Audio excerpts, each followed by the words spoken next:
அது மாண்புமிகு அமைச்சருடைய உறவினர் தான் பண்ணியிருக்காரு அப்படின்லாம் சமூக வலைதளத்துல நிறைய பரவிட்டாங்க.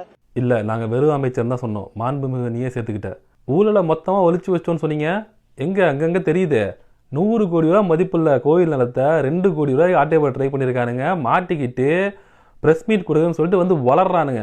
இந்த இடத்த வந்து ஏற்கனவே ரிஜிஸ்டர் பண்ண பார்த்தாங்க, அப்பெல்லாம் நாங்கள் தடுத்து வச்சிருந்தோம். அந்த நாங்கள் யாரு? திமுக அரசு. அமைச்சர் சேகர் பாபு இதை நிறுத்தி வச்சிருந்தாரு, கோயில் நிலத்தை ரிஜிஸ்டர் பண்ண முடியாம. ஆனால் நீங்கள் வந்து 2 மாசத்துல இதை ஆட்டையை போட்டீங்க. இந்த விளக்கம் வெங்காயம் யார் கேட்டா? 100 கோடி மதிப்பெல்லாம் சொத்து 2 கோடி ரிஜிஸ்டர் பண்ணிருக்கானுங்க, 2% ஆஃப் த வேல்யூ. அப்பனா எவ்வளோ லஞ்சமாக கொடுத்துருப்பான்? அது எத்தனை பேர் வாங்கியிருக்கானுங்க? அமைச்சர் கொடுத்தானா? இந்த டீட்டெயில் சொல்லு மேன். ஒரே ஒரு சப் ரிஜிஸ்ட்ராரை மட்டும் சஸ்பெண்ட் பண்ணிட்டு ஆக்ஷன் எடுத்துக்கணும் சொல்றானுங்க. அதுவும் டெம்பரரி சப் ரிஜிஸ்ட்ராரை கொண்டு வந்து ஒரே நாள் ரிஜிஸ்டர் பண்ணி கொடுத்துருக்கானுங்க. இதுல யார் யார் பின்னாடி இருக்கா டீட்டெயிலா சொல்லு. தவறு நடந்துருச்சான். எது தவறு? கோயில்ல செருப்பு காண போனா தவறு. இது ஊழல் மேன். நம்மால் பண்ண பர்ஃபார்மன்ஸ்ல சங்கி ஈகோ சிஸ்டமே ஆடி போயிடுச்சு. இதெல்லாம் இவ்வளவு பெரிய ஃப்ராடா இருக்காருன்னு சொல்லி கதறானுங்க ட்விட்டர்ல. அவன் சேகர் பாபு சார்லாம் ஏஞ்சல் அப்படின்னு சொல்லிட்டு போட்டுட்டு இருக்கானுங்க. அவர் போன ஆட்சியில் எவ்வளவு கோயில் நிலங்களை மீட்டு கொடுத்தாரு அப்படி இப்படின்னு சொல்லிட்டு இப்ப பொழுந்துட்டு இருக்கானுங்க. வேற வழி இல்ல. இவங்கெல்லாம் கொஞ்ச நாள் வெயில நிக்க வச்சாதான் நிலோட அருமை தெரியும்.